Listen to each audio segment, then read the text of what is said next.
Hola Diana.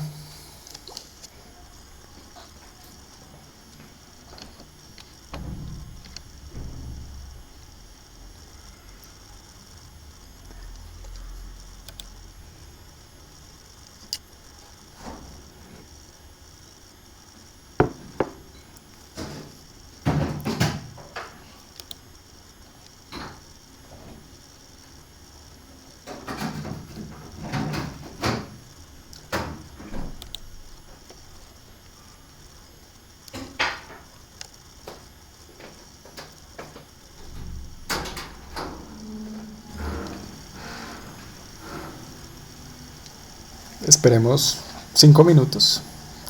Hoy deben haber menos participantes por el día.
¿Pueden ver la pantalla bien?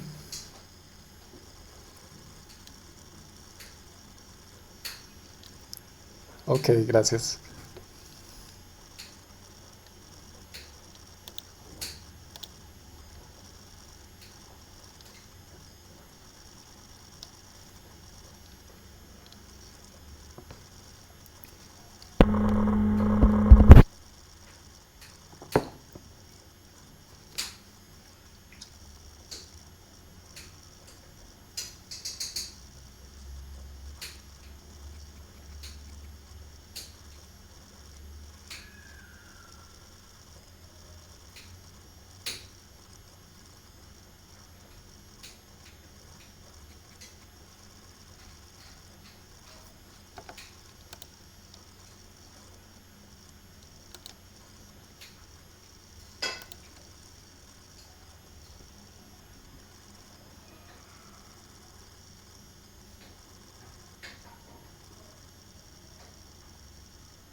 Bueno, buenas tardes a todos.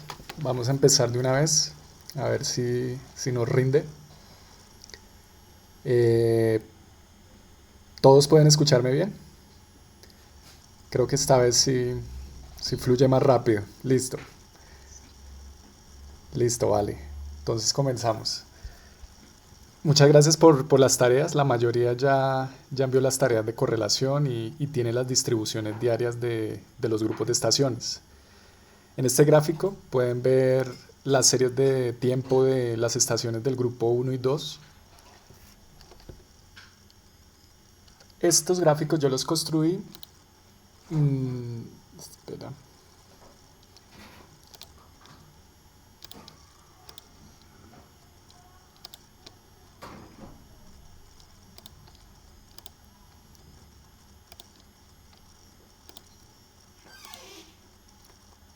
Estas son las series de datos que me entregaron ustedes en Excel.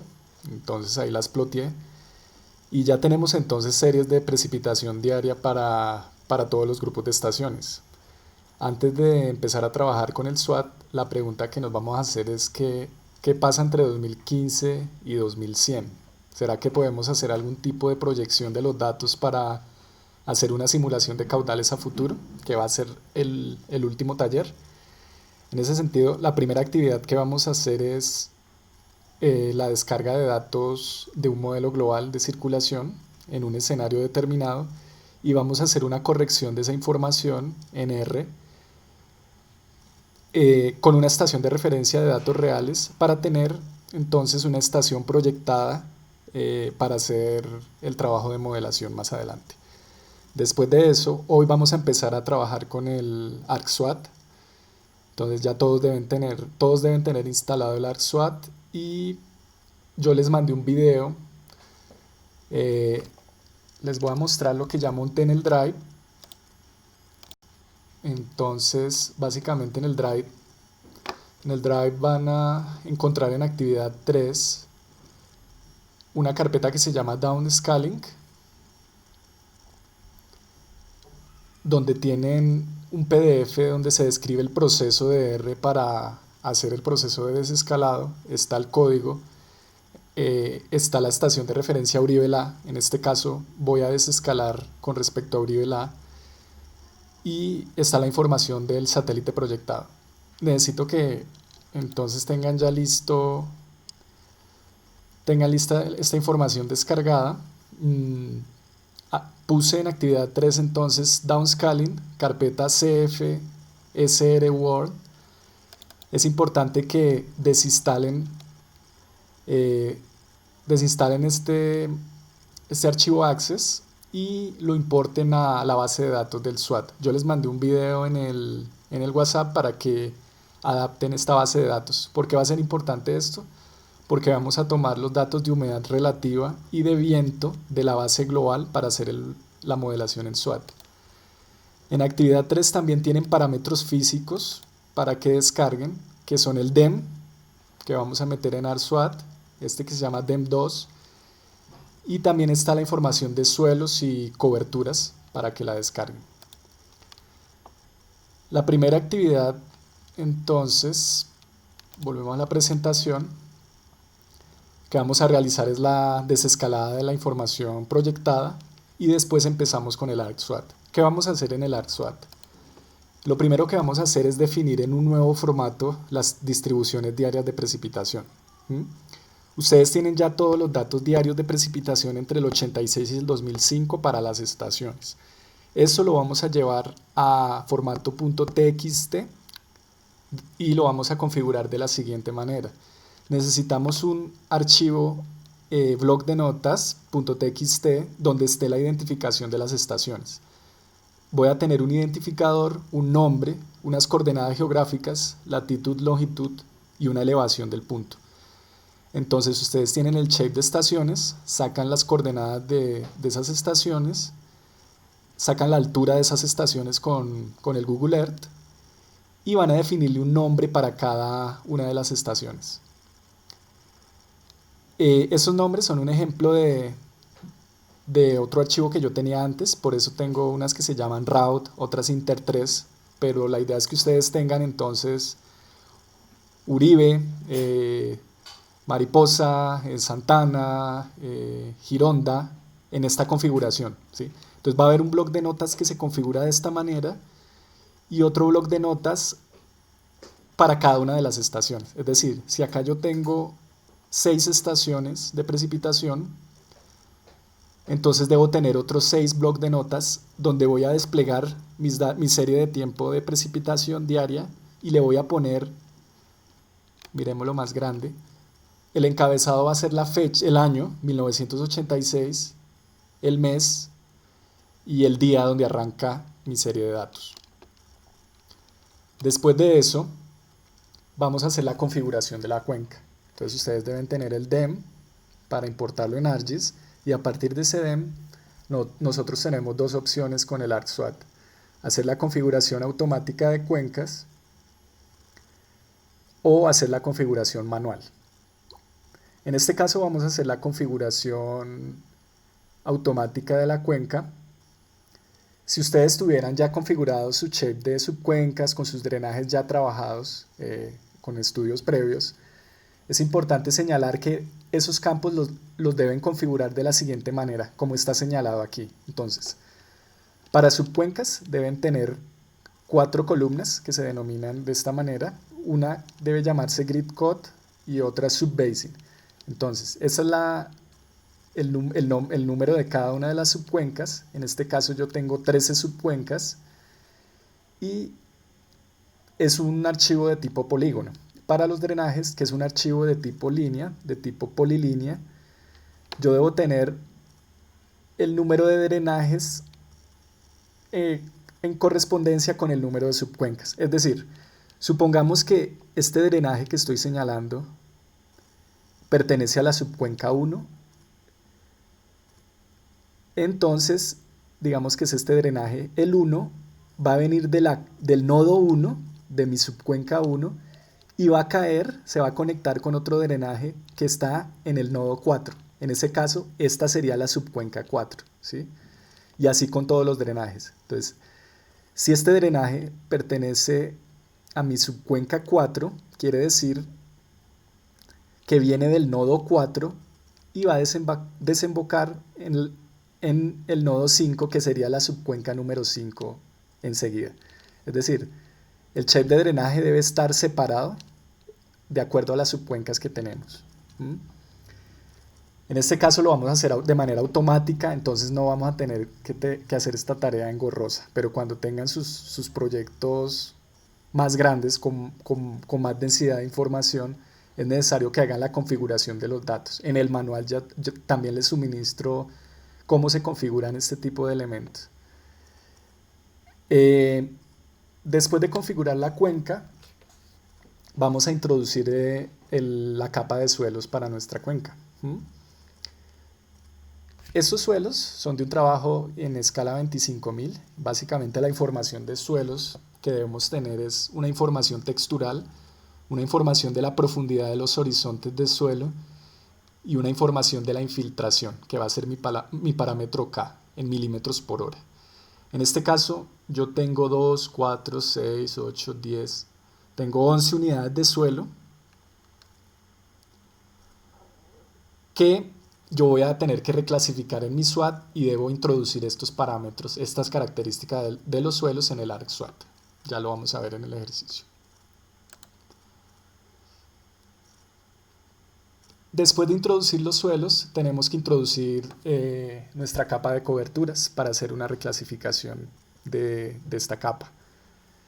Recuerden que los suelos y las coberturas van a ser esenciales para hacer el cálculo de escorrentía por unidad de respuesta hidrológica, como les mencionaba anteriormente. Entonces vamos a empezar con la primera actividad, que es el del desescalado. Vamos a hacerlo lo más breve posible. ¿Me siguen todos? Listo, perfecto. Entonces seguimos. Entonces, ustedes tienen las series de precipitación diaria en Excel. Entonces, ténganlas ahí, guardadas. Ahora nos vamos a dirigir a Internet. Vamos a buscar una base de datos global, donde están los distintos modelos de circulación con distintos escenarios, que es la Climate Explorer. Van a abrir KNMI Climate Explorer. Lo abren. Esta base de datos es muy interesante porque tiene la información por ahora tiene la información del proyecto P5, que este es como del 2017.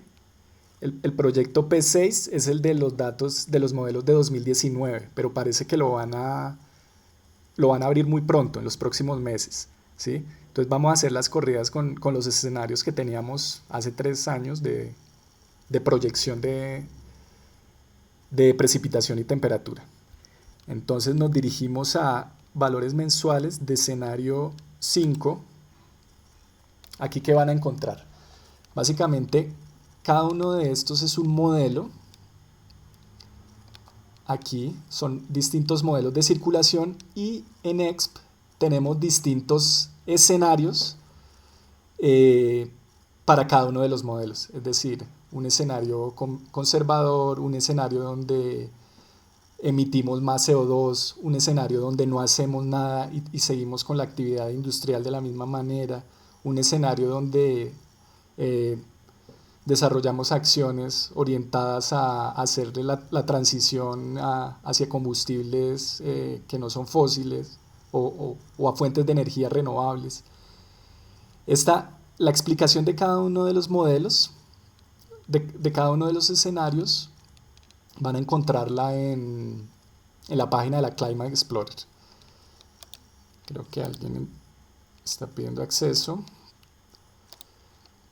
En este caso, vamos a buscar este modelo. Yo voy a escoger un modelo que es como si no hiciéramos nada. O sea, sigue la economía como la hemos manejado, con medidas que no son muy eficientes para mitigar el cambio climático y en ese sentido vamos a descargar las históricos y proyecciones de precipitación con ese escenario.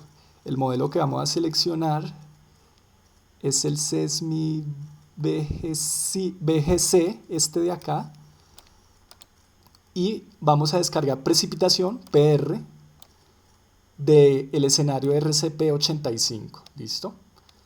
Entonces, precipitación, seleccionamos aquí, RCP85, nos vamos a Select Field,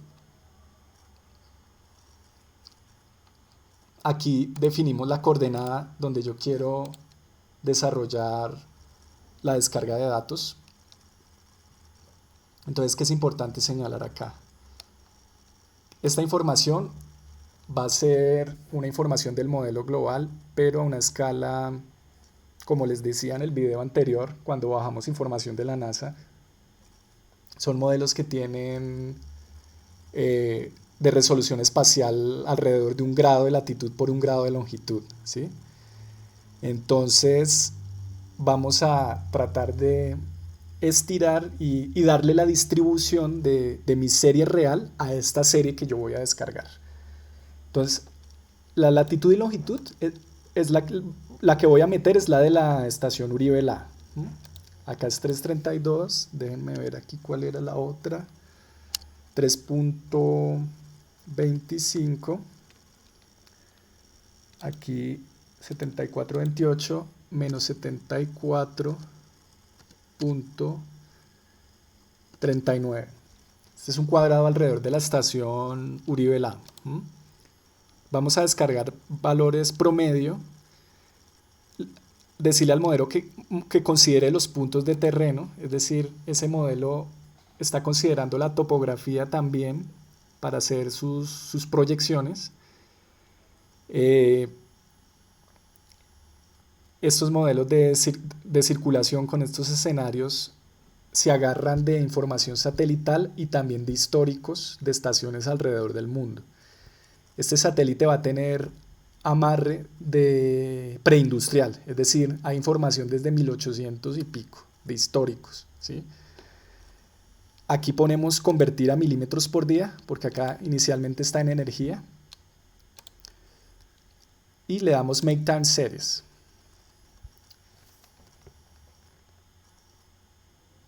Esperamos que descargue. Entonces lo que podemos ver inicialmente es una serie de tiempo que va desde 1850 hasta 2100. Digamos que se puede ver que está aumentando un poco lo que es el modelo.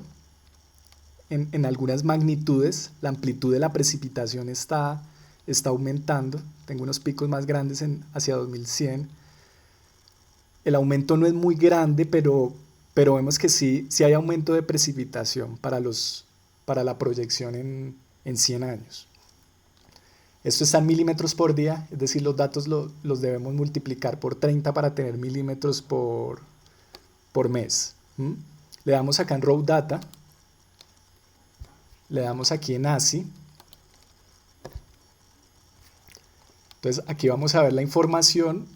Básicamente es una información que está en milímetros por día, es información de precipitación del proyecto P5.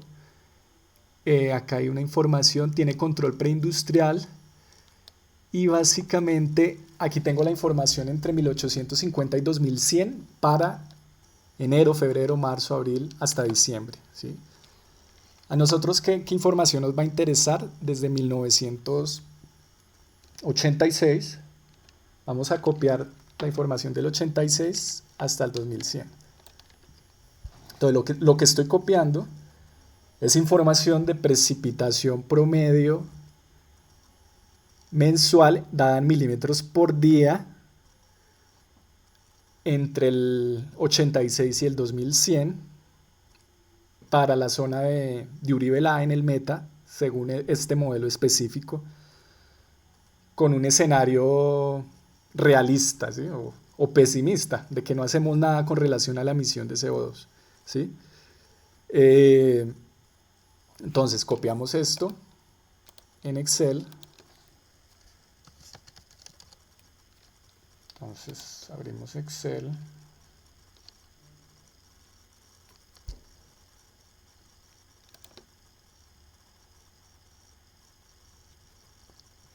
Entonces la idea es organizar esos datos de manera vertical para empezar a compararlo con los datos reales en el R y hacer uso de la función que nos permite convertir o corregir estos datos a los observados. ¿Mm?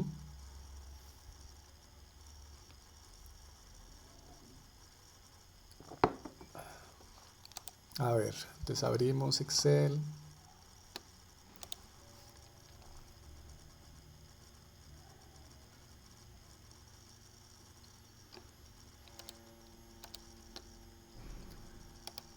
Aquí podemos inicialmente, peguemos esto aquí así y nos toca separarlo por espacios.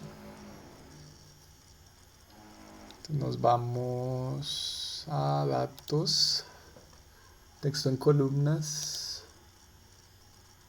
delimitados por espacio, finalizar, listo. Entonces la operación que vamos a hacer es la que la de la macro.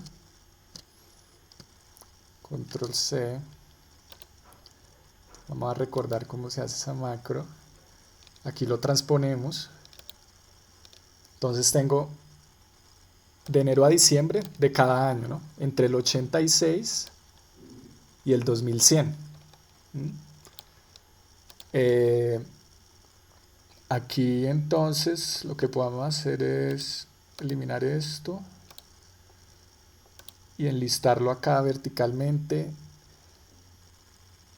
Yo aquí no tengo la herramienta de programador porque les estoy hablando desde otro portátil. Entonces,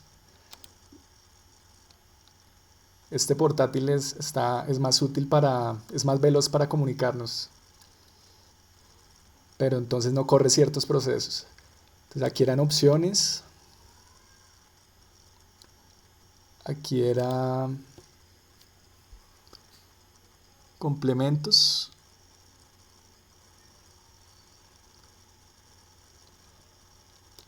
O eran avanzadas.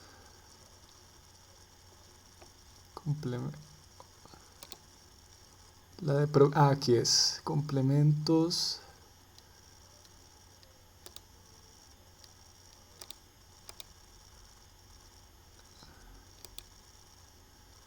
Desarrollador. Están las macros, están acá. Ok. Agregar. Agregar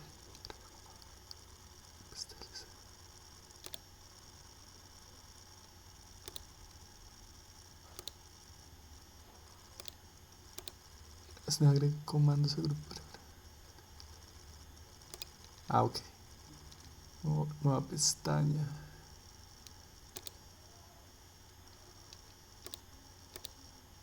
Macro. Aceptar. Entonces, complementos. Nueva pestaña.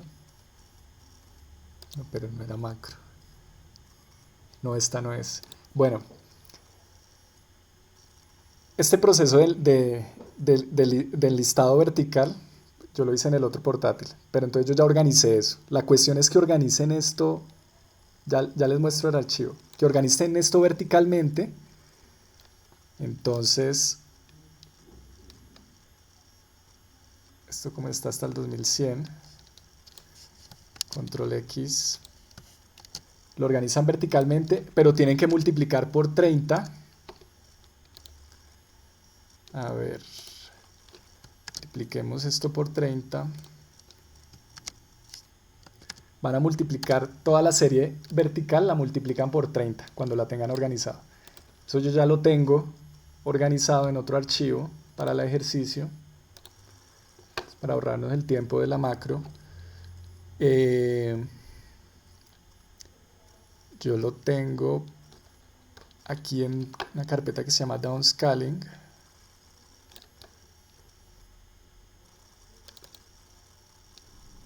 Y hay una carpeta que se llama GSM 1986-2100. Esta yo se las puse en el drive. Y básicamente tienen que organizar esos datos entre el 86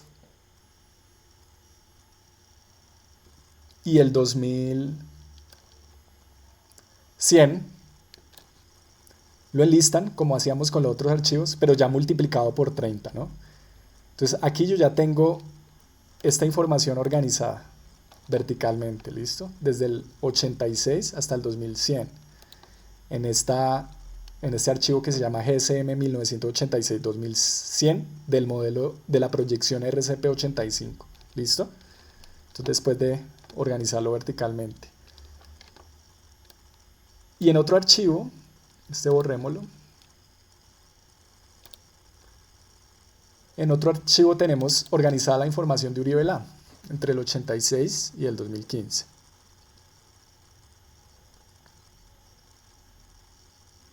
Y esa es la misma información que ustedes ya tienen organizada del completamiento para cada una de sus estaciones, ¿sí? En este caso yo voy a utilizar la información de Uribe para hacer el proceso de downscaling.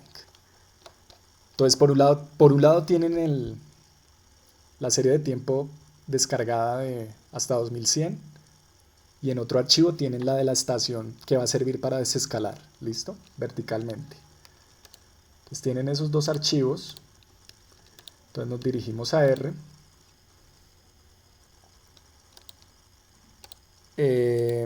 Aquí ya establecí el directorio. Entonces, en este caso, yo lo tengo en PC documentos downscaling. En downscaling, ¿qué tengo? Tengo la información del modelo y la información de Uribe La. Aquí también necesitamos lo mismo. Librería QMAP, SU, Lattice Extra, como lo teníamos en los distintos ejercicios.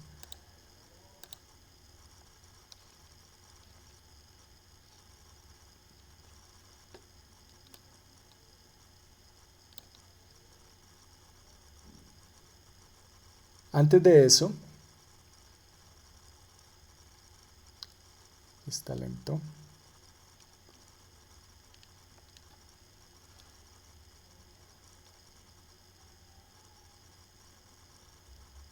El proceso de downscaling lo vamos a desarrollar. Yo les colgué este PDF en el Drive y básicamente el objetivo ¿cuál es? Que la precipitación que voy a utilizar, ¿sí?, observada, desescalada, es igual a un H, que en este caso H es cualquier función que me transforme la precipitación modelada. Entonces, yo para hacer esa transformación, esas correcciones desde una información de precipitación modelada a una información de real o de datos observados, yo puedo utilizar métodos paramétricos o métodos no paramétricos. Como transformación paramétrica, un ejemplo es de transformación paramétrica es lo que hicimos con el Power NASA. Simplemente generar una relación de amplificación o de reducción y un factor de corrección y aplicárselo a toda mi serie de datos de de datos del modelo, ¿no? Para ajustarlos a los datos reales. Este es el caso de esta ecuación. Encontrar un factor B que me multiplique a mi precipitación modelada para obtener mi precipitación observada. En este caso, lo que vamos a utilizar es una relación no paramétrica, donde vamos a tomar las funciones de distribución de cada una de las precipitaciones, de la estación de precipitación, perdón, y vamos a ajustársela a la distribución de probabilidad de la estación que yo descargo. Entonces volvemos al R. Entonces, primero, después de cargar las librerías, vamos a cargar y generar un elemento que se llama observados histórico. Entonces simplemente voy a hacer la lectura de mis datos de Uribe entre el 86 y el 2015. Después hago una lectura de los datos observados, de los datos del modelo global de circulación, ¿sí? Vamos a observar entonces los datos del modelo entre el 86 y el 2100 con ese escenario de RCP85. Entonces, si ploteamos los datos, en este caso estamos ploteando, bueno, ploteemos primero los observados históricos.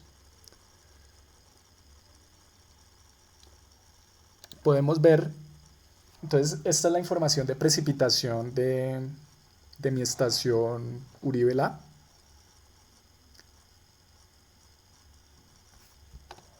Entre 85 y 2015. Entonces la idea es visualizar también la información modelada. Entonces si ploteamos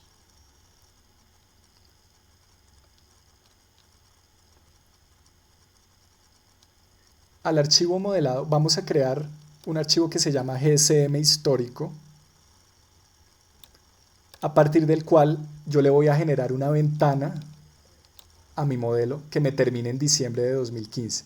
Es decir, para hacer la comparación estadística entre los datos observados y los modelados, pues debo partir mi serie creando otro data frame que se va a llamar GSM histórico, que me genere una ventana simplemente, como mis datos del modelo van hasta 2100, perdón, necesito que me genere una ventana hasta el 2015, porque yo tengo en Uribe desde el 86 al 2015, ¿sí?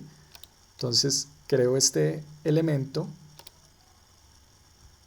aquí ya lo creé, vamos a plotear ese GSM histórico y miren, efectivamente la información entre el 86 para la zona de Uribe-La y 2015 tiene picos en 300 milímetros.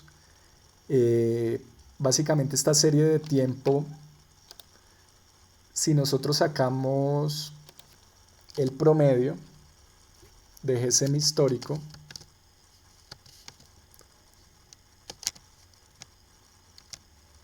GSM histórico,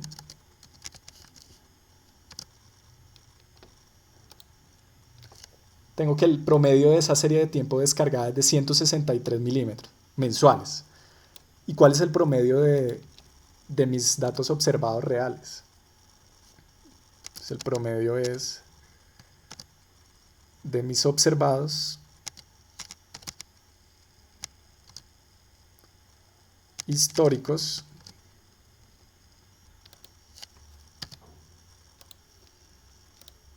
es de 290. Es decir, la información satelital de este modelo climático me está haciendo una proyección a futuro, pero con unos datos que en promedio están subestimados a lo que realmente llueve actualmente, ¿sí? En ese punto del país. Entonces vamos a hacer la corrección estadística para llevar esta serie de tiempo del modelado, del descargado por la página de la WarClimate. Hay que amplificarlo, hay que adoptar la distribución de probabilidad de mis series observadas para generar una proyección más real de los datos, ¿sí? Para generar una serie después de 2015, después de 2020 a 2100, con la que podamos hacer pronósticos de caudal, ¿sí? Entonces, antes de eso, debo generar otro dataset que me una observados históricos con los datos del modelo. Entonces, ese data.at lo corremos. Tengo que generar otro dataset que me combine entonces los observados históricos con los modelados históricos, es decir, con la ventana que hice previamente. Entonces, corremos esto y vamos a plotear entonces los datos del dataframe data.at. Lo ploteamos. Entonces, para observar inicialmente, como pueden ver, los datos reales de Uribe, tengo unos meses que me llegan hasta 1000 milímetros, o estoy en valores de 700 milímetros, 800, si ven estos picos. Las precipitaciones mínimas se comportan de manera similar, pero lo que podemos ver es que la serie del modelo que va a 2100 es menor, de menor magnitud que la serie observada, ¿sí? Si miramos data WT, pues ya con la ventana de tiempo, entonces el objetivo es llevar la serie de tiempo que tengo en la gráfica inferior a una distribución más similar a la distribución real de mi serie de tiempo de la parte de arriba, de mis observados. Entonces ploteamos. Aquí lo podemos ver mejor para mirar cuál es el escenario. Entonces efectivamente el negro es Uribe La, lo que reporta el IDEAM, y el rojo modelo global de circulación con ese escenario. Entonces, nosotros no podríamos tomar entonces la información entre 2060 y 2100 para calcular los caudales probables a futuro y hacer un modelo hidrológico. Yo antes tengo que ajustar a mis datos reales, y eso es lo que se llama downscaling, ¿sí? Vamos a estirar de alguna manera esta serie a 2100 a partir de la información descargada. ¿Listo? Hacemos otro plot donde podemos ver la ventana con mayor claridad. En los mínimos hay coincidencia, en la frecuencia también, pero si ven que los picos, los órdenes de magnitud se subestiman. En ese sentido hay que construir otra serie que de la roja nos lleve a la negra, como ya les he mencionado. ¿Listo? Estos son los promedios. Bueno, ya los habíamos calculado. El promedio de los observados históricos es 290 y el promedio del modelo es 163. La correlación es 0,44, pero este es el valor R cuadrado, ¿no? Entonces el R está más o menos en 0,65. La correlación es más o menos buena. Ahora, para empezar a hacer el proceso de desescalado utilizando el método de cuantiles, que es el que les estoy adjuntando en el PDF, primero hay que hacer un análisis lineal. Entonces mirar la correlación, mirar un gráfico de scatter plot, hacer grupos por meses. Entonces este plot que estoy señalando aquí es uno que me muestra con bolas, con puntos, la comparación, pero para el grupo de los meses de diciembre a febrero. Este modelo va a separar ese análisis en grupos que son secos, que son húmedos. En ese sentido hay que hacer grupos de diciembre a febrero, de marzo a mayo, para poder hacer el análisis que está definido en el PDF. Algo que es importante es, yo lo tengo acá como December, January, February. Si lo tienen en español, esto lo tienen que cambiar por diciembre, enero, febrero, ¿listo? Entonces corremos esto. Esta es otra forma de visualizar el gráfico en scatterplot. Aquí lo que estamos viendo es la correlación entre observados y el modelo, en esta línea que acabé de correr, donde los negros son los datos del modelo, los puntos negros, y los rojos son los datos los datos observados en este caso. Aquí hacemos otro plot para el grupo de diciembre, enero, febrero. Ahora necesito hacer un gráfico que se llama gráfico CDF, ¿sí? ¿Qué es el gráfico CDF? Es una función de distribución empírica. Es decir, el rojo es el gráfico de función de distribución de los datos observados, ¿sí?, de la estación Uribe, y lo que me dice es cuál es la probabilidad de ocurrencia del valor en X, o sea, de la lluvia en X, cuál es el valor de probabilidad de ocurrencia de ese valor y de los que están por debajo, ¿sí? Entonces, las funciones de distribución tienden a 1. ¿Por qué? Porque ¿cuál es la probabilidad de que yo tenga el mayor valor o que tenga valores menores a él? Pues es la probabilidad máxima, en el caso rojo.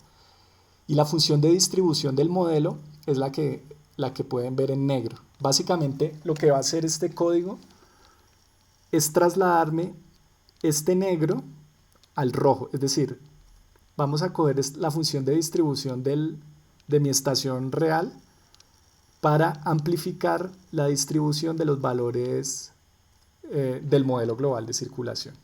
Ir del negro al rojo. Entonces hacemos otro gráfico, pero separado por meses. Ahora vamos a correr. Ahora vamos a correr como tal lo que es la función del cuantil. Entonces en este código vamos a correr la función, le dan correr a todo el código. Él lo que está haciendo es la inversa de la función de distribución, ¿sí? Si ploteamos esto,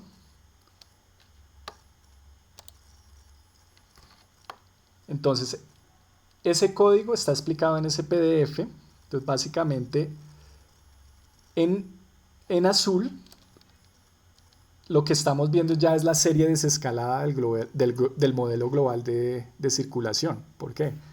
Mi rojo eran los datos que descargué del modelo, ¿sí?, iniciales. La que ven en negro es la estación Uribe. Y lo que vemos es que se ajustó, se creó otra serie de tiempo, otra serie de datos que se ajustó a la función de distribución de los datos negros. Entonces ya tenemos una información histórica desescalada, que es la azul, que podemos interpolar hacia 2100. Entonces si corremos aquí, esta es otra forma de ver el scatter plot, la misma correlación lineal, pero para los nuevos datos, ¿sí? El scatter plot o nuevamente, y aquí entonces tengo nuevamente la función de distribución empírica. Entonces lo que les comentaba antes, se construyó entonces una nueva función de distribución, que es la azul, que ya se adapta a los datos reales. Ok, el negro, que les decía inicialmente, es la información de los datos, es la curva de distribución de probabilidad de los datos reales, de los datos de Uribe. Entonces, de alguna manera, me fui de la distribución de probabilidad en rojo, que es la de la información descargada, y se construyó una curva de distribución, unos nuevos datos que se ajustan a mis datos de la estación Uribe, que es la nueva distribución azul, ¿sí? Entonces, si corremos esto es por meses. Esta es la nueva curva de distribución para los datos desescalados.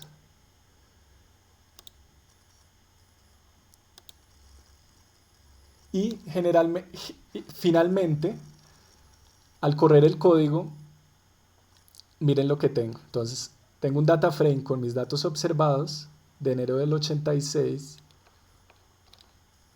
hasta, bueno, los observados recuerdan que es hasta diciembre de 2005. Tengo el modelo de los datos descargados que me llega hasta 2100. Pero entonces yo no podía hacer la proyección con estos datos de esta columna. Entonces adapté la distribución para los datos donde no hay Para los meses donde no hay datos reales, miren que ya tengo información y esa información está tomando el comportamiento de los datos observados, ¿sí? Entonces ya tengo una nueva serie de tiempo aquí, GCM, desescalada, eh, que no va a estar solo hasta el 2005, ¿sí?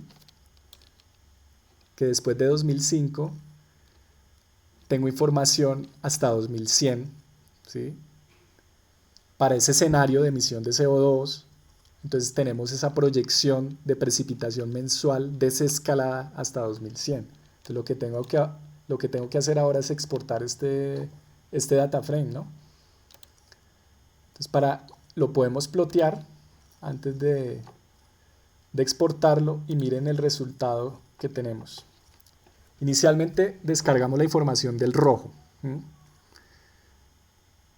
Y hicimos el análisis estadístico con la información, con la serie de tiempo del negro, que es la información de Uribe-La, para obtener finalmente la proyección a futuro de ya desescalada a 2100 para esa localidad, para Uribe-La.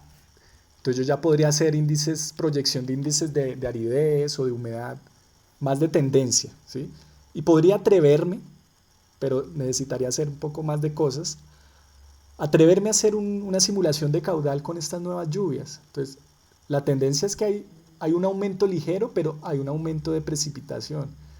Y aparentemente hay un aumento de las amplitudes entre los picos y los puntos más bajos. Lo que nos está sugiriendo que para esa región del meta, si no hacemos nada con ese modelo, pues es una conclusión muy gruesa, muy rápida, porque tengo que revisar más cosas, pero podríamos de primera impresión decir que la tendencia es a que llueva más en la zona, un poquito más con respecto al promedio, ¿sí? Y que tenga unas amplitudes que se traducen en que puedo tener inviernos muy fuertes y a la vez sequías muy fuertes, que nos pueden comprometer la disponibilidad del recurso en algún momento. O, en términos de gestión del riesgo, pues ese aumento de precipitación a futuro se puede traducir en posibilidad de tener, como son picos, posibilidad de tener fenómenos de avenidas torrenciales, dependiendo del tipo de la cuenca, ¿sí? O inundaciones más pronunciadas. Ese tipo de análisis pues se hace con más elementos, pero ya podemos ver que la lluvia, que está la proyección de lluvia a futuro, ¿sí? Para exportar esa nueva serie, pues recuerdan la función de Grait-Su, entonces exporto, lo que voy a exportar es un archivo desescalado que va a tener este nombre, ¿sí? Y le doy correr. Entonces recuerden que este archivo me queda guardado en el directorio de trabajo. ¿Y cuál era mi directorio de trabajo? Downscaling. Y aquí me quedó el nuevo CSV.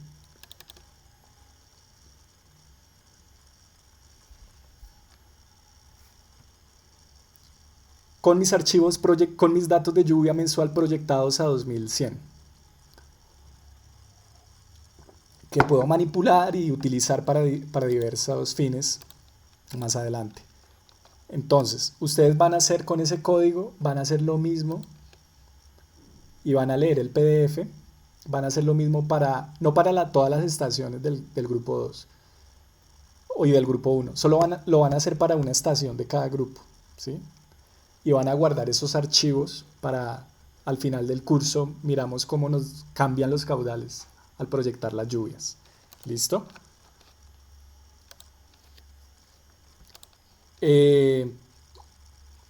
¿Me siguen hasta el momento? Listo, perfecto. Ahora, a trabajar con SWAT. Entonces, les voy a pedir 5 minutos. Me tengo que cambiar de computador. Ahora me voy a ir al computador potente. Pero ese computador se va a demorar más el mensaje que les doy. ¿Listo? Para que tengan paciencia. Pero entonces, voy a cambiarme de computador y me meto en la reunión. ¿Listo? Para empezar a correr el ArcSwat como tal. ¿Vale?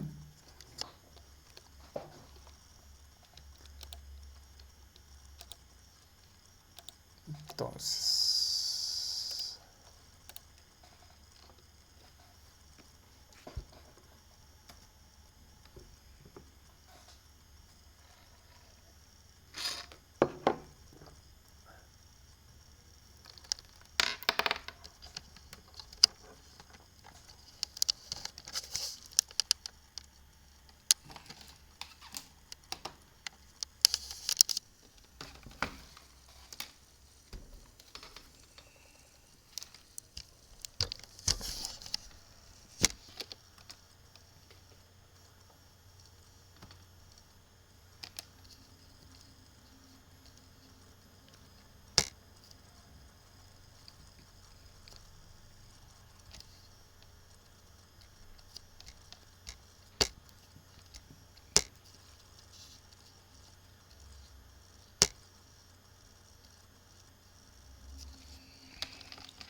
Hola, ¿me escuchan bien?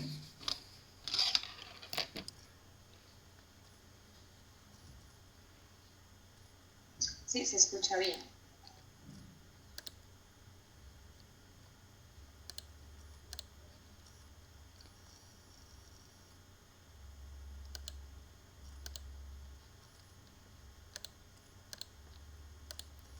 Bueno, ahora lo que tenemos que hacer es abrir ArcGIS y empezar a trabajar con ArcSWAT.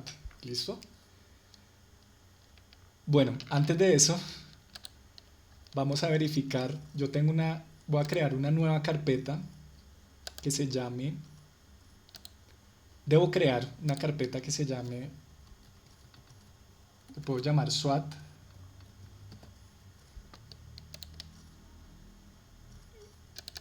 Que va a ser donde voy a grabar el proyecto de mi ArcSWAT y de mi simulación. ¿Sí? Antes de eso, debo verificar que tenga mi carpeta con mis parámetros físicos. En este caso, esta carpeta es la que tiene mi DEN, mis coberturas, mis suelos. ¿Mm? Y también debo tener, vamos a copiar esta carpeta de precipitación que tengo en otro proyecto. En mi SWAT.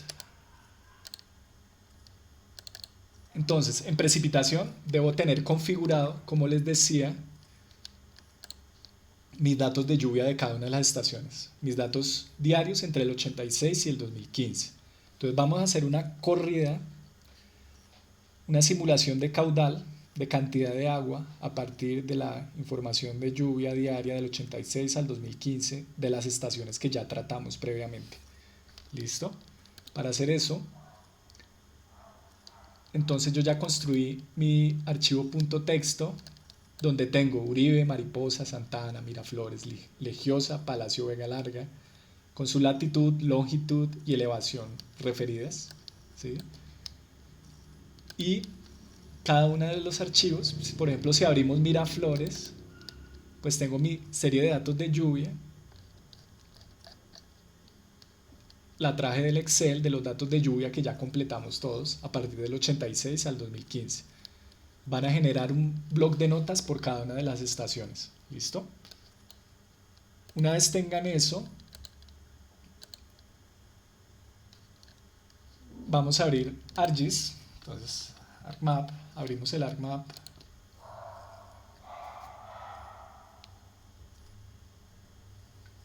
Esperemos que cargue.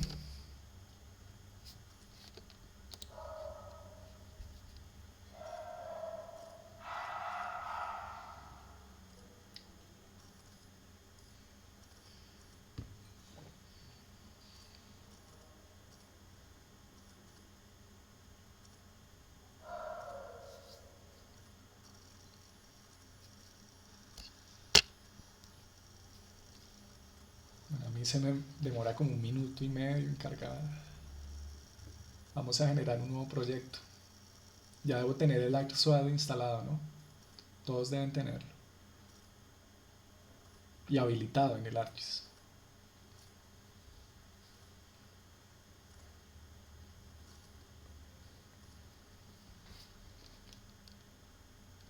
Cerremos todo esto.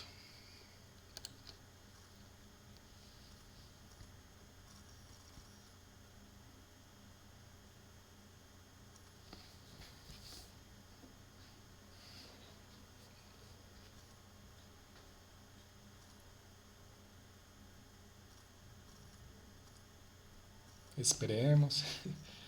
Las cosas buenas requieren tiempo. Listo. Entonces vamos a crear uno nuevo. Ustedes deben tener habilitado esta pestaña de ArcSWAT. Si no la tienen, después de instalar, le pueden dar acá clic derecho y ya deben tener habilitado ArcSWAT. ¿Listo? Le damos en SWAT Project Setup, nuevo proyecto de SWAT. Aquí no es necesario darle. Aquí en Project Setup vamos a establecer un directorio de proyecto, ¿no? Ese directorio va a ser la carpeta que ya creé, ¿no? que se llama SWAT.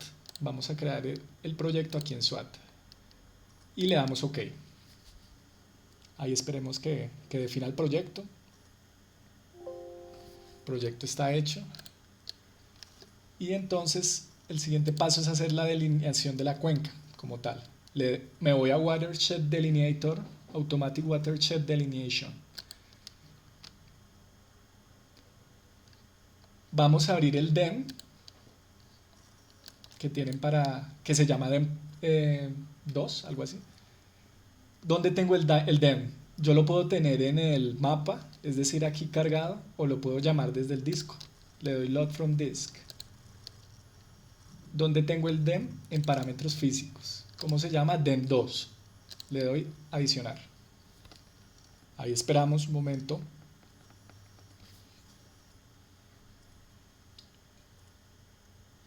Ya cargo mi DEM. Antes de eso voy a definir la proyección del DEM aquí en este icono. Vamos a definir la unidad de altura que está en metros. Le damos OK.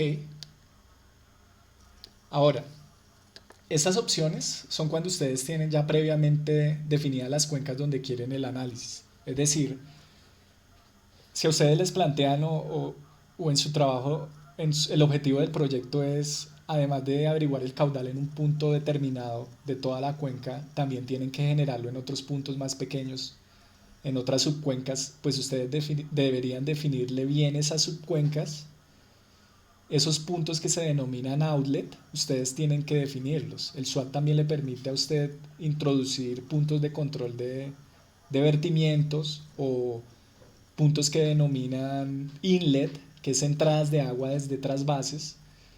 En este caso vamos a hacer el procesamiento que es más simple por cuestiones de tiempo, que es a partir de la definición automática de las cuencas y de los outlets.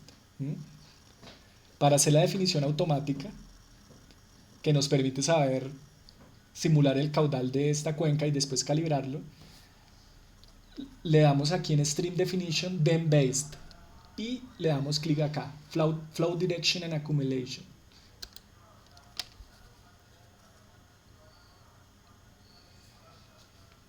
Aquí hay que esperar unos 4 minutos.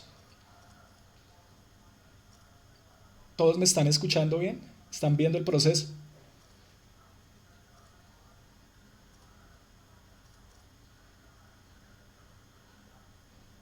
Sí. Ok, perfecto. Sí.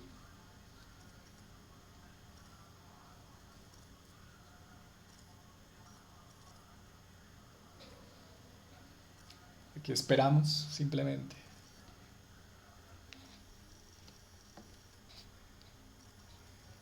Cruzando los dedos que no salgan errores.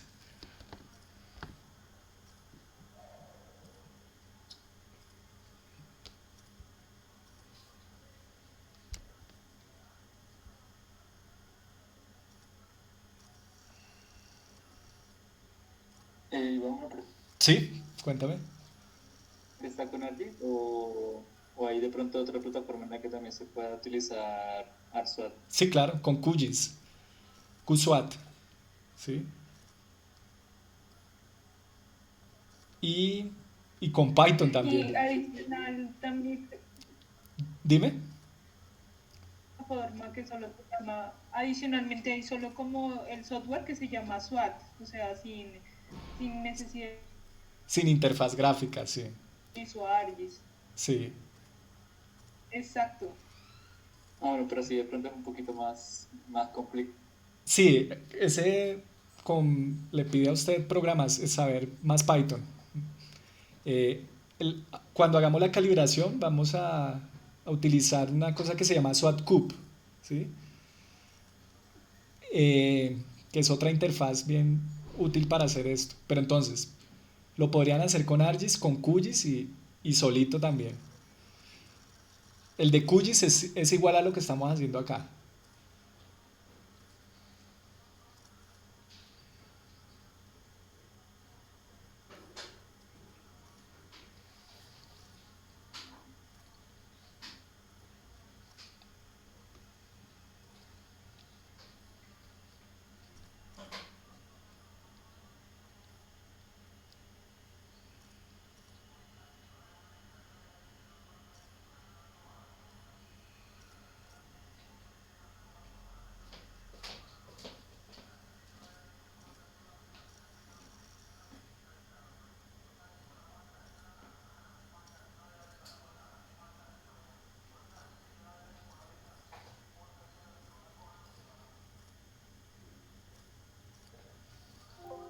Listo. Entonces finalizó el proceso de preprocesamiento del DEM. Le damos OK. Ahora, esta área que me define tiene que ver con la definición del número de subcuencas. Mientras más grande sea esta área, voy a tener un menor número de subcuencas, una menor definición. Vamos a dejar por defecto esta área, a ver cuántos outlets me genera y qué puedo entender de este resultado. ¿Listo? Entonces le damos en Stream Network, crear corrientes y outlets. Un outlet es el punto donde yo al final voy a tener mi archivo access con la información del balance hídrico. En ese punto voy a tener información de los caudales y del balance hídrico. ¿Listo? Para cada uno de los outlets. Que es donde termina un reach, es decir, un drenaje. ¿Listo? Le damos aquí.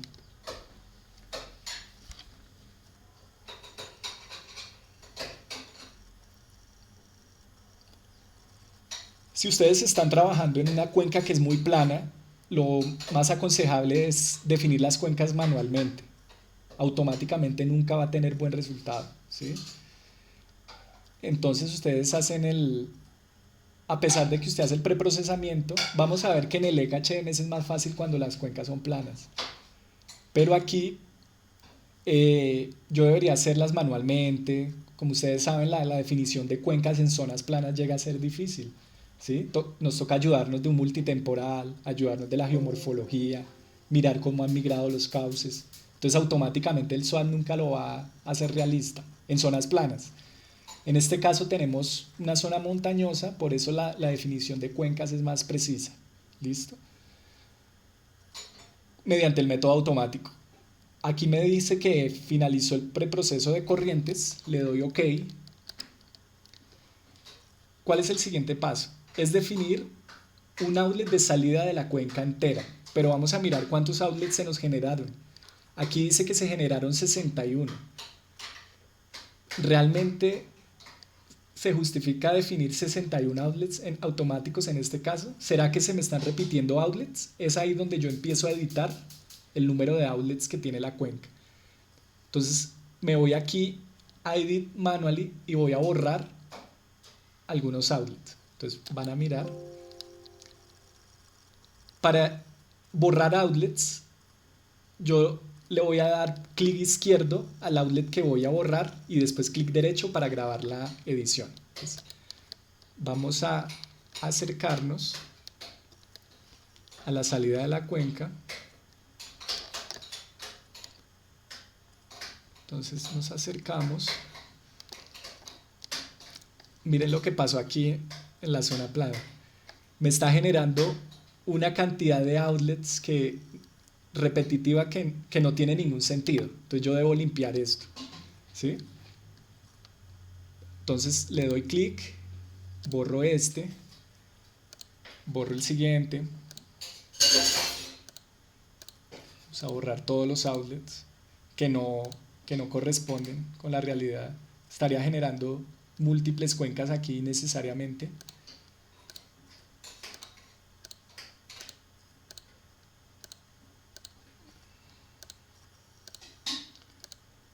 De pronto las puedo seleccionar rápido. Pero a ver si... Seguramente. Claro. Voy a dejar... Entonces, voy a dejar esta nomás. ¿Por qué? Porque sí me interesa saber cuál es la información de caudal de llegada en este punto, ¿sí? Entonces, una vez tengo eso, podríamos revisar aguas arriba, si pasa lo mismo. Entonces, cada outlet es donde voy a tener serie de caudales, ¿sí? Entonces aquí voy a tener voy a saber cuál es el caudal que llega acá, el caudal que llega acá, ¿sí? Listo. Entonces por ahora lo dejamos, vamos a dejarlo con ese número de cuencas, es decir, voy a tener información de las cuencas que se me generen a partir de estos outlets. Le doy clic derecho, Stop Editing. Esta ventana se me corrió y ahora sí voy a definir mi cuenca de salida, que es esta. Aquí pueden ver que se me generó como un riachuelo por fuera. Entonces, aparentemente la divisoria no estaba donde yo definí el DEM, sino la divisoria está entre estos dos drenajes. Le doy aquí para generar, acá que me dice hold down the left mouse button and drag a box to select outlets. Entonces tengo que hacerle un cuadrado con clic izquierdo y después con el derecho. Vamos a ver cuál es el outlet de toda la cuenca, dónde es que se descargan todas las aguas aquí. Finalmente yo necesitaría la información y precisamente es en este punto donde está mi estación de caudales con la que voy a calibrar.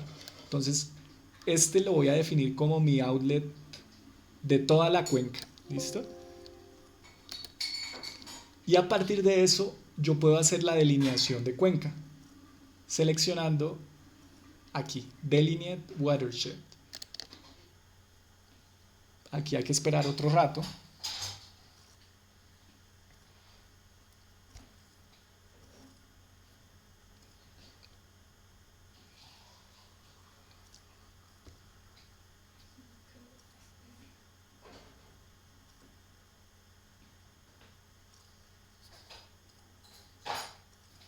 Que hay que esperar como 4 minutos. Bueno, si ustedes tienen uno de 4 GB de RAM, puede ser más, ¿sí? Que sea de 4 hacia arriba está bien. También yo seleccioné una cuenca pequeña, ¿no? O una cabecera de otra cuenca que tenía de otros estudios. Pero si ustedes tienen una cuenca grande, eh, necesitan mejor capacidad del equipo. ¿Mm? Y esto se puede demorar 3 veces lo que se demora acá. Eh, Aquí va a delinear las cuencas donde me va a generar el balance hídrico y como les decía esto es un modelo semidistribuido, la información se va a generar por subcuencas. En este caso se van a generar cuencas que aparentemente no tienen una, por lo menos en las partes bajas van a tener una geometría muy extraña, ¿sí? Por eso en las partes bajas es bueno hacerlo manualmente. Pero en este caso, como me importa es la salida de caudal de toda mi área de acumulación, yo me voy a quedar con esta división de subcuenca. Si ustedes quieren hacer o necesitan hacer un análisis más detallado de cada subcuenca, vámonos a la delineación manual. En Poncas que yo he trabajado, eso lo hice con delineación manual, todo el tema de la hidrología por subcuencas. La automática no da tan buenos resultados, ¿sí? Le damos OK, ya se me delinearon y voy a generar un reporte. Le voy a dar un reporte reducido para que no se me demore mucho de los parámetros de la subcuenca. Entonces le doy aquí calcular parámetros de subcuenca.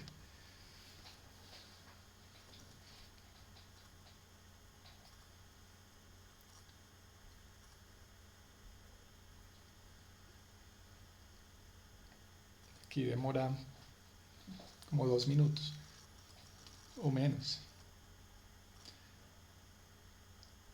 Aquí está rápido porque yo le estoy dando todas las condiciones para que hagamos el ejercicio simplificado, ¿no? Pero esto puede requerir bastante tiempo de trabajo y ir guardando en distintas etapas. Entonces, OK. Entonces, esperamos que exporte la información.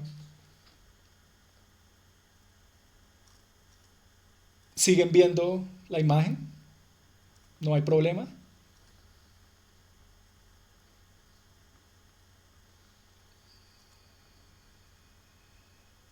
No, se ve bien. OK.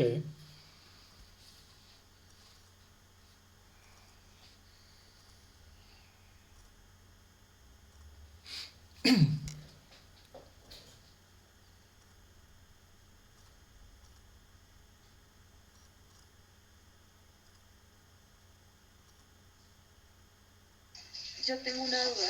Cuéntame.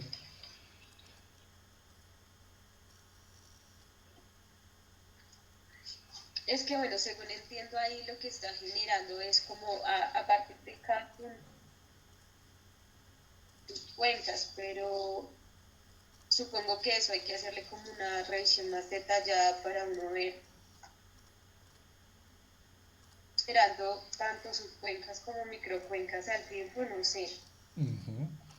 puede pasar algo así como que las unidades muy específicas. Sí, claro. Inicialmente las subcuencas las hace para calcular los parámetros morfométricos, ¿no? El tiempo de concentración, áreas de la cuenca, altura máxima, mínima y otros parámetros. Si tú quieres hacer un análisis específico, entonces hay que hacerlo manualmente, ¿sí? Es decir, tú puedes partir de estas cuencas que te genera automáticamente el SWAT, exportas este shape y lo empiezas a manipular en otra ventana, ¿no? Le empiezas a dibujar outlets, le dibujas microcuencas, ¿sí? Le editas subcuencas donde los bordes no estén bien y vuelves a meter ese shape con la opción manual para que genere los outlets en cuencas que están bien detalladas o microcuencas o unidades de otro orden. Eso es lo que deberías hacer cuando quieres detalle. En este caso solo vamos a calibrar con toda el área aferente en ese punto de salida. Eso sería.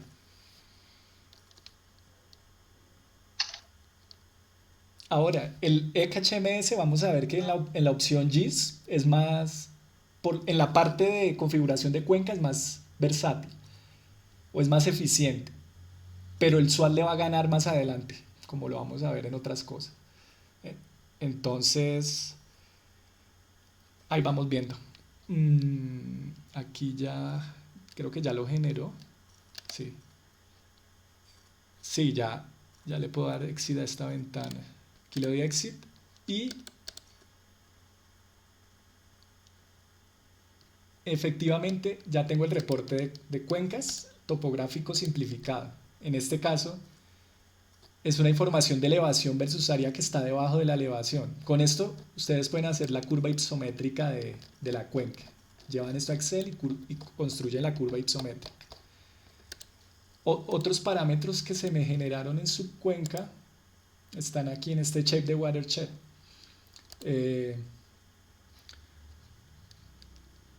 Aquí está, se me generó entonces otra información, área, pendiente, longitud máxima, no me acuerdo de este, hay que mirar el manual, ancho, aquí también está tiempo de concentración.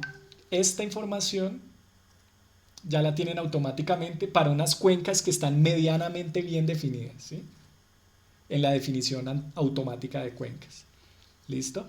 Entonces, el siguiente paso después de la definición de esta geometría es hacer la definición de las unidades de respuesta hidrológicas. Entonces recuerden que la unidad de respuesta hidrológica es un polígono que me va a unir iguales zonas con igual pendiente, condición de suelo y de uso del suelo. Para definir esas unidades de respuesta, es decir, le vamos a dar más divisiones a cada subcuenca para que me genere la escorrentía por HRU. Todas esas escorrentías de cada HRU que están en cada subcuenca se acumulan y se direccionan por el RISH hacia los outlets, ¿sí? Que es donde van a estar las series de caudales. Vamos a HRU Análisis, Land Use Soil Slope Definition. Primero, definamos las pendientes.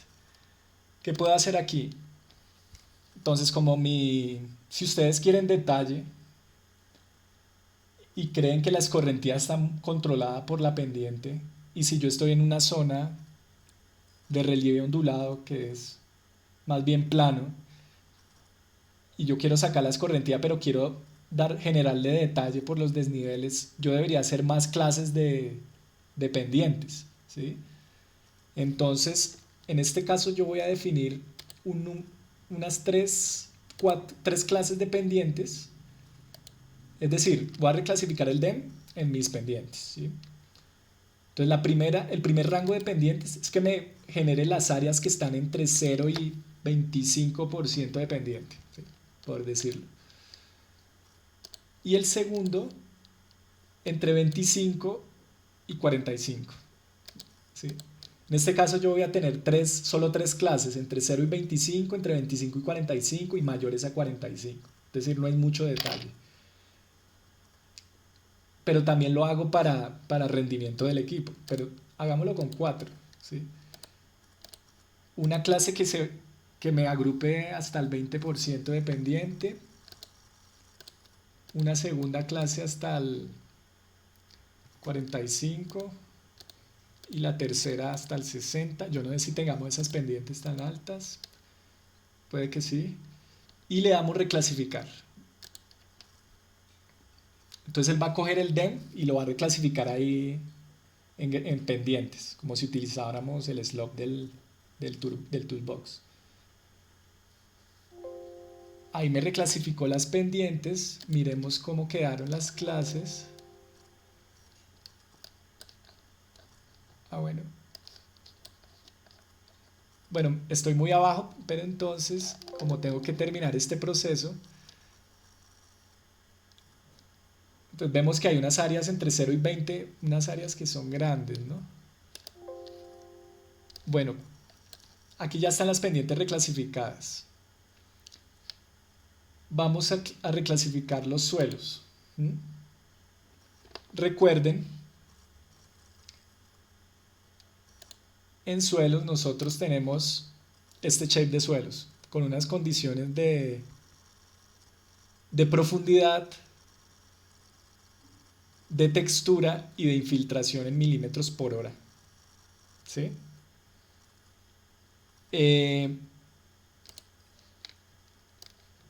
Voy a importar ese archivo de suelos en Shape aquí al proyecto.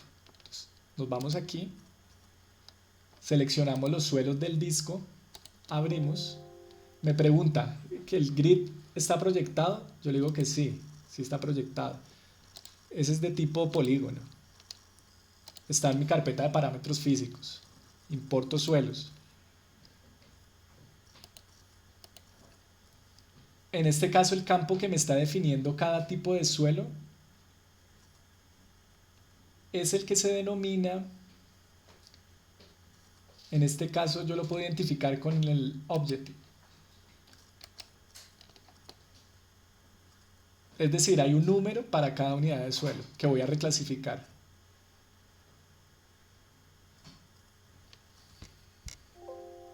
Aquí me dice que se hizo el overlap satisfactoriamente, le doy OK y miren que ya tenemos el shape de suelos. Este es un shape de una escala determinada, ¿no? Esto puede ser más detallado, pero en este caso es un shape de suelos 25.000 que vamos a reclasificar, y lo vamos a reclasificar teniendo en cuenta la información que yo tengo del shape de suelos. Entonces, vamos a abrir otro ArcGIS para mostrarles, para que entiendan estos values qué contenido tienen, ¿no?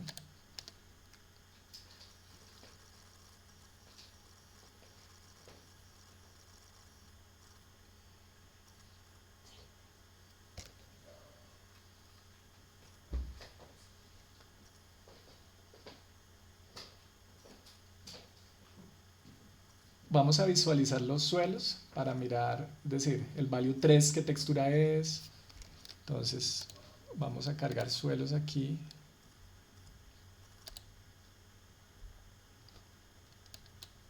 Lo cargamos.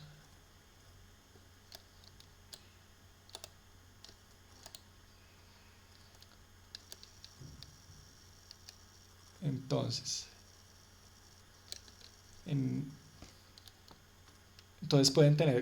tenemos los valores de Objective, en este caso 3, 4, 5, 6, 7 hasta el 25, que corresponden con estos valores de acá. Entonces el suelo 3 tiene una determinada condición de profundidad, de horizonte y de infiltración, ¿sí? Antes de esto, yo debo configurar estos suelos dándole aquí en User Soil. Para cada unidad de suelo voy a darle doble clic en esta parte donde dice Name, y yo debo seleccionar un tipo de suelo aquí que se corresponde con las características de infiltración de, de mi unidad de suelos y con los parámetros. Para hacer esto, yo antes de esto debo editar mis suelos de esta manera. Lo que pueden ver aquí son suelos calibrados son distintos grupos de suelo que diseñaron de acuerdo a características de suelos en Norteamérica principalmente.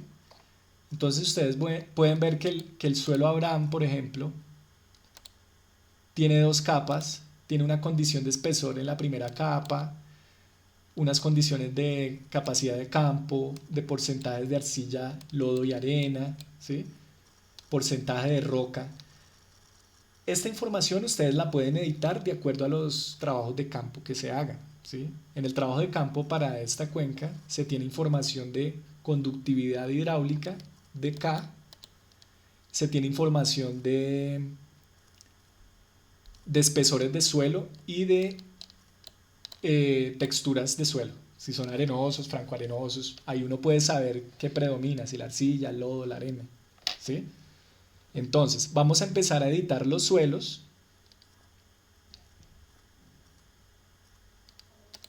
Estos suelos que tengo acá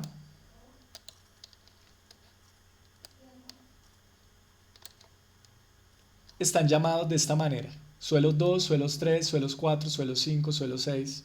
Entonces voy a crear estos suelos con las características que tengo acá, con estos parámetros. Entonces empecemos a crear el suelos 2. Entonces lo que puedo hacer es aquí adicionar un nuevo suelo. A ese nuevo suelo, entonces yo le voy a denominar suelos.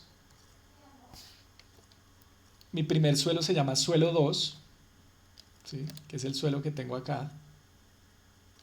Suelos 2, llamémosle suelo 2. Tiene dos números de capa. El espesor de la primera capa de suelo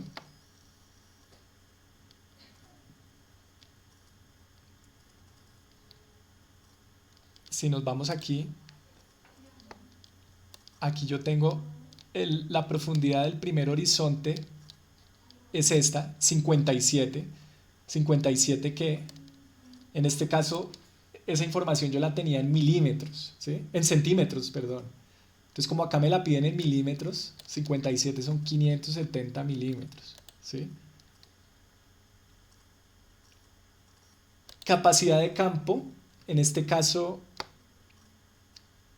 no tengo la capacidad de campo de este estudio en particular. Aquí tendrían que poner la capacidad de campo, que es decir, es la cantidad de agua máxima que puede almacenar el suelo, que depende de la porosidad. En este caso vamos a dejar este valor predeterminado, ¿sí? Pero ustedes deberían introducir también la capacidad de campo del suelo que estudien, ¿no? Y de la información que proviene de campo. Pero este valor de 0,5 es una capacidad para un suelo francoarenoso. Entonces dejemos este 0,5. Una que es determinante es el K. Este K sí lo tenemos, ¿sí? Ese valor K es la infiltración en milímetros, que en este caso es 13.63, ¿sí? Entonces aquí vamos a poner 13.63 milímetros, ¿sí? Porcentajes de arcilla, lodo y arena. ¿Qué tipo de textura tiene ese suelo? El suelo 2.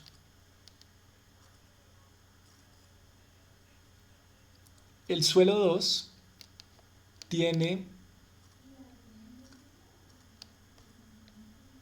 ¿Qué tipo de textura es? Aquí tenemos. Es una textura franca, ¿sí? Franca iguales proporciones de las tres texturas. Entonces, Cuando definan estas unidades de suelo, yo les voy a mandar las tablas texturales para que ustedes rellenen todos los tipos de suelo, ¿sí? Ya se las adjunto. En este caso, yo solo voy a editar una unidad de suelo para hacer el ejercicio rápido, ¿sí? Que es la primera. Pero ustedes tienen que editar todas las unidades de suelo completando los parámetros, ¿sí? Que les voy a enviar en la tabla. Entonces, 1 franco, definamos entonces proporciones iguales de arcilla, lodo y arena. Pongámosle aquí 30, ¿qué? 33. Esto tiene que dar 100 la suma, 30, 55 y dejémosle 45 de arena. 45, 50, 70, 100, ¿sí? Estos parámetros tienen que ser lo más ajustados a la realidad de campo. Entonces, supongamos que completamos todos estos parámetros ya de acuerdo a las tablas que les envío. Entonces, a ese suelo 2 yo le voy a dar Save Edits, ¿sí? Y yo ya voy a tener mi nueva unidad de suelo disponible que se llama suelo 2 y la encuentro aquí, mírenla acá. Si nos devolvemos a la definición de usos de suelo, en este caso, al cerrar la ventana de Land Use Soils Slope Definition, se me pierde lo que había hecho y tengo que repetirlo, ¿sí? Es decir, cuando terminen de definir las cuencas, antes de irse a la definición de usos de suelo, pendiente y suelos, hace la configuración de los parámetros de suelo antes, ¿sí? Entonces, aquí vamos a definir otra vez los suelos.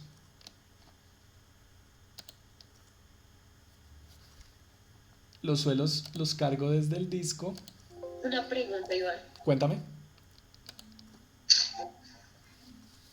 Esas unidades de suelo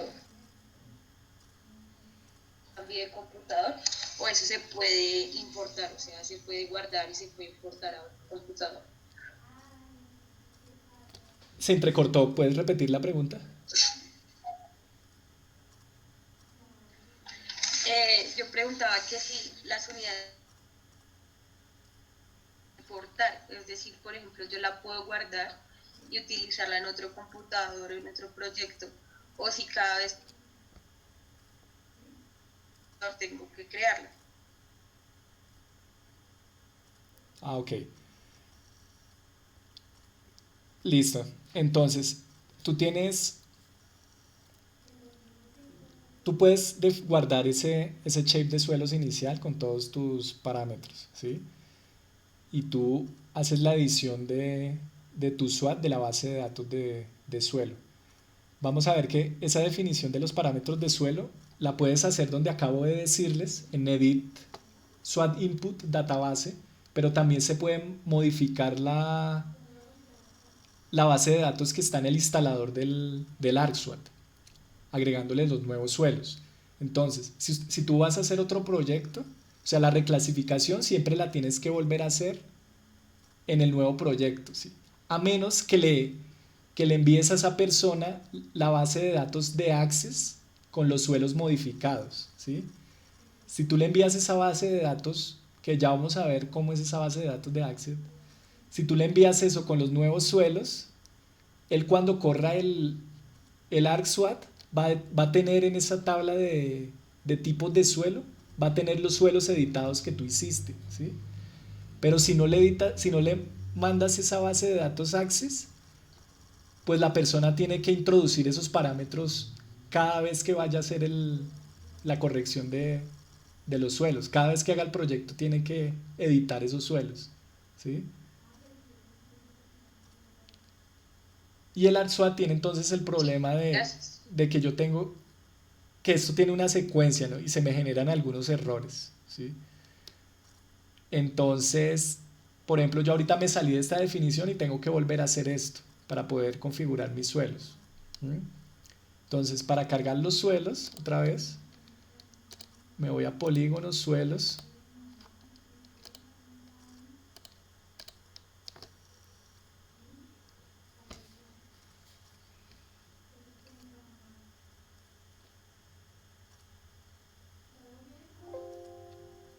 Le doy OK. Listo. Ahora, value, OK. Suelos de usuario. Bueno, hay otra manera. Espera a ver si. Es generando un lookup table. Ya, ya les voy a indicar cómo se hace esto. Otra, que es teniendo los tipos de suelos en un bloc de notas, tú puedes meter esto rápido, ¿sí? Claro, si tienes muchas unidades de suelo, lo mejor es con el lookup table, ¿sí? A partir de una tabla de valores y generar automáticamente estos atributos. Ahora, en este caso yo tengo como 12 unidades de suelo. Entonces, supongamos que el suelo 3 es el suelo 2 que yo edité. Miren que ya me aparece acá el suelo 2, ¿sí? Con los datos reales de campo, ¿sí? Le doy OK. Y entonces van a empezar a meter el suelo 3, el suelo 4, el suelo 5 después de editar, ¿sí? Para este taller, para este primer ejercicio, entonces en el resto de suelos voy a poner grupos de suelo aleatorios, ¿sí? Pero cuando ustedes lo corran, necesito que acá salga el suelo 3, el suelo 4, el suelo 5, el suelo 6, el suelo 7, como les indiqué. ¿Listo? Entonces digamos que este es enchant, este es este. Entonces esta parte de configuración de suelos toma bastante tiempo. Pero por ahora estoy asumiendo que estos son los suelos con mis condiciones de campo. Pero yo debo editarlos antes. Y no se pueden repetir tampoco. Este es Versal.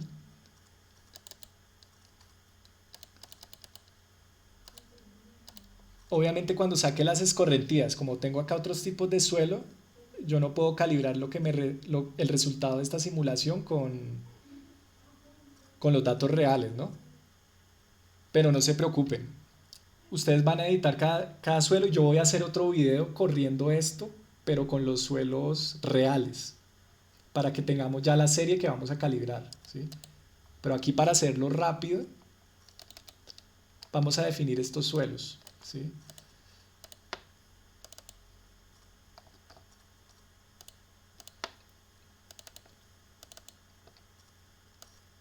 Y Perú, listo. Cuando ya le haya introducido todos los suelos de la zona de campo como suelo 2, yo voy a hacerle un reclassify. Y miren que ya se me reclasifica mi shape de suelo en las nuevas categorías, con texturas, con infiltraciones, tomadas de campo, ¿sí? Que es el caso de suelos 2. Ahora tengo que hacer lo mismo con coberturas. Yo tengo un mapa de coberturas que lo tengo en el disco, lo cargo del disco, me pregunta si está proyectado, le digo que está proyectado, tipo polígono, coberturas,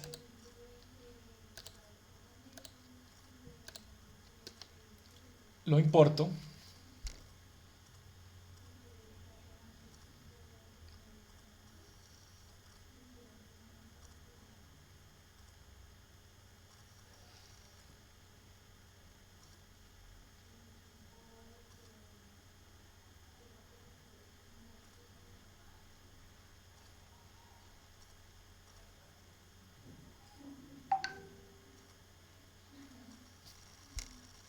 este se demora más porque hay unos polígonos pequeñitos en la zona donde hay intervención antrópica hacia Uribe.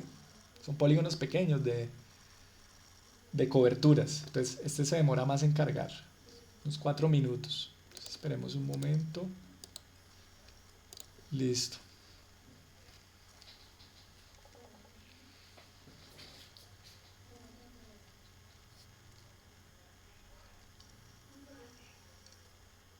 ¿Tienen alguna duda?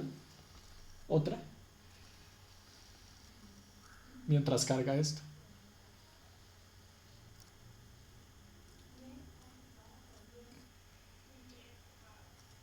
Pues para coberturas tú le corriste un visor para que, digamos, por cada cobertura fuera como una sola Sí, sí, lluvia. claro, porque si no, recuerdas cómo es la Corinne Lancover, ¿no?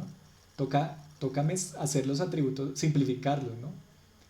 Digamos que en el número de curva para sacar escorrentías va a ser más sensible el suelo. La definición de suelo es más importante que la definición de coberturas. De todas maneras, la cobertura va a influir en la evapotranspiración, en el balance hídrico. Y los suelos van a ser más importantes para saber cuánta escorrentía hay. ¿Sí? Porque las coberturas lo que hacen es interceptar y evaporar. ¿M? Entonces, nosotros partimos de unas coberturas muy densas, ¿sí? Con la Corinne Cover, entonces hay que hacerles el dissolve. De todas maneras, quedaron unos polígonos, eh, un buen número de polígonos, entonces se demora más que el de suelos. Ahí tienen que hacer uso de las distintas herramientas y tratar de importarlo más rápido. Con el dissolve es suficiente.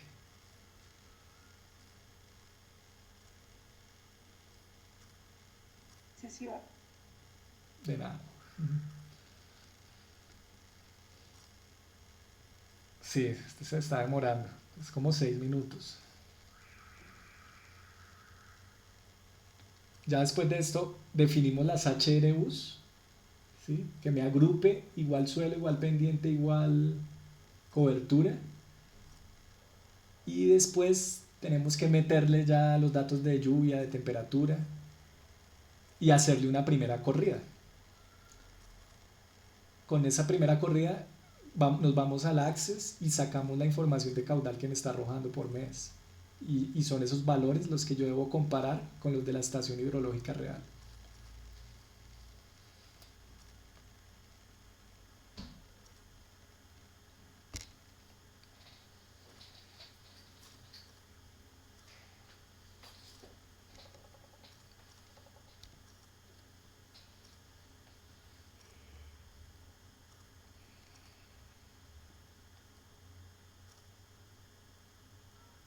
Pregunta.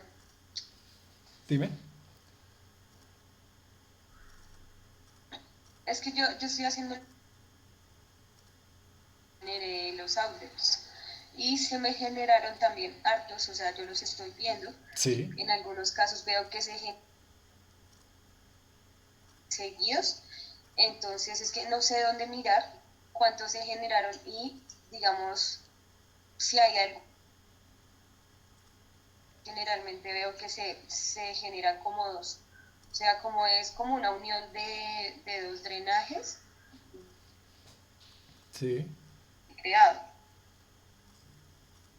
Entonces tengo que dejar uno, ¿verdad? Sí. Cada, digamos, punto.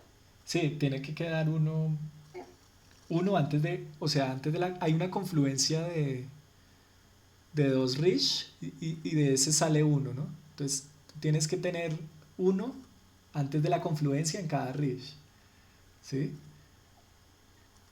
Que si tienes, o sea, si tienes tres líneas, debes tener dos Se outlets, generaron dos, o ¿sí? sea, Y, y el número de outlets que sale, tú lo puedes ver en la parte inferior derecha cuando estás haciendo la cuenca, que dice número de outlets, donde a nosotros nos salía 61 y lo bajamos después a 27. ¿Mm? ya, Entonces, ese es el problema de la generación acá me automática. aparece, Entonces, la manual va a ser siempre. Yo ya les busco el manual de la configuración, el manual de la configuración manual, se los paso, pero es lo que les mostré en la diapositiva, que debe tener from node to node, ¿sí? Entonces, tu reach del node 1, es decir, de la subcuenca 1, tiene que ir al node 3 si desemboca en subcuenca número 3, ¿sí? Esa es la configuración que debe tener. ok. Listo. Aquí ya cargo coberturas. Successfully, sí. A veces hay errores y tienen que ver con la proyección de las coberturas. Tú lo podrías cargar desde un raster de coberturas o de un raster de suelos también, si lo tienes en formato raster. También se puede importar desde ese formato. Ah, le damos OK y vamos a hacer la reclasificación. Entonces tenemos 5 tipos de coberturas, que son estos 5: bosque fragmentado con pastos. Miremoslo en el otro ArcGIS que tengo de coberturas. Entonces yo tengo el número 2 corresponde con zonas industriales, el número 3 cultivos, el número 12 con bosques, el 21 es agua y el 28 es bosques, ¿sí? Bosque fragmentado. ¿Cuál es la diferencia entre esos dos bosques? Miremos aquí. Uno es bosque fragmentado con pasto y el otro es bosque fragmentado. Bueno, esa revisión de coberturas hay que hacerla muy bien antes, ¿no? Pero yo agrupé 5 grupos, definí 5 grupos. Uno que va a ser del tema urbano, zona industrial, otro del tema agrícola, 2 del tipo bosques con algún grado de alteración y uno que es agua, ¿sí? ¿Cómo hacemos esa reclasificación? El 2, que era el 2 es urbano. El 2 es urbano. Entonces le damos aquí. Crop es lo que es cultivos o vegetación, ¿no? O bosques. Urbano es toda la cobertura que sea de tipo urbano.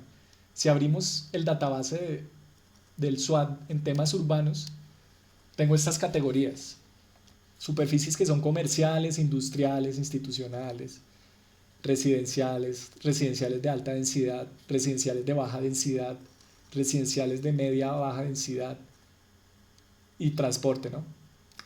En este caso vamos a poner un residencial de baja densidad para el tema urbano. El número 3 es territorios agrícolas.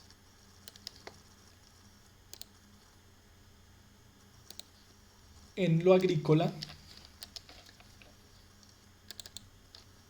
en crop hay una categoría que se llama agricultural land generic. Seleccionamos esa. Ahora, esta database de cobertura se puede modificar también, pero va a ser más difícil, porque acá necesitamos índice de área foliar y otras variables muy específicas de lo forestal, ¿sí? Pero se pueden modificar también.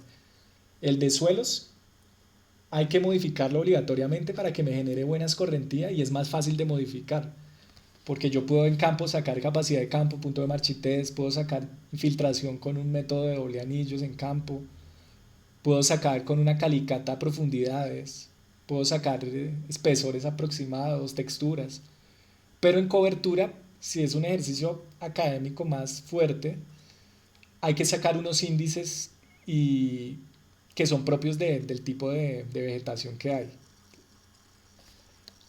hay. La número 12, que era la 12.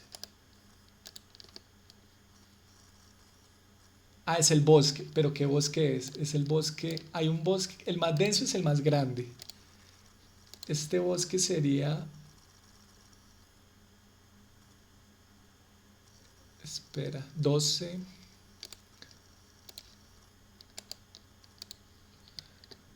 El 12 es un bosque, el 28 es otro bosque. Ok.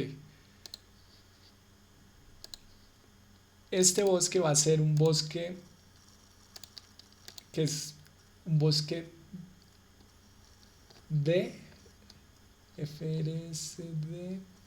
Mira, aquí pueden ver coberturas agrícolas, pueden ver cultivos, bananas, cultivos del norte, de la latitud norte, bosques mixtos, bosques separados. En este caso vamos a poner este. Ahorita miramos la database de bosques a ver qué modificaciones se pueden hacer, pero en este caso el que aplica es este deciduos, que es un bosque un poco alterado. Esta 21 es cuerpos de agua. Entonces le vamos a buscar uno que se llame water. Este es agua. Y el último es bosque. Un bosque que en este caso es el más asociado a ese bosque denso es este, que se llama forest mixed. Y voy a reclasificar entonces esas coberturas. Entonces mis zonas urbanas quedaron con una categoría urbana del SWAT. Mis zonas agrícolas quedaron como agrícolas genéricas del SWAT. Mis bosques separados son bosques deciduos. Mis cuerpos de agua son water. Y mis bosques son densos son bosques FRST. Reclasifico. Ya tengo la reclasificación. Entonces, como ya tengo las tres variables reclasificadas, falta pendiente, que me tocaba hacerla otra vez, ¿no? Lo que les había dicho. Entonces voy a hacer 4 unidades de pendiente con un rango de 20, pongámoslo más finito. 15, 45, pongámosle 30 y 45. Y lo reclasifico. El DEM en pendientes.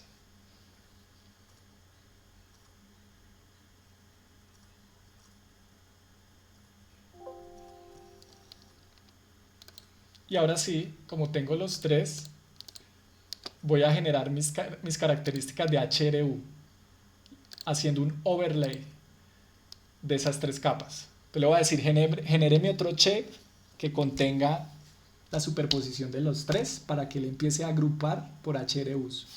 Entonces le doy overlay. Aquí se demora como 1 minuto también.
Bueno, este sí se demora un poco, pero no es más de 5 minutos. Esperemos.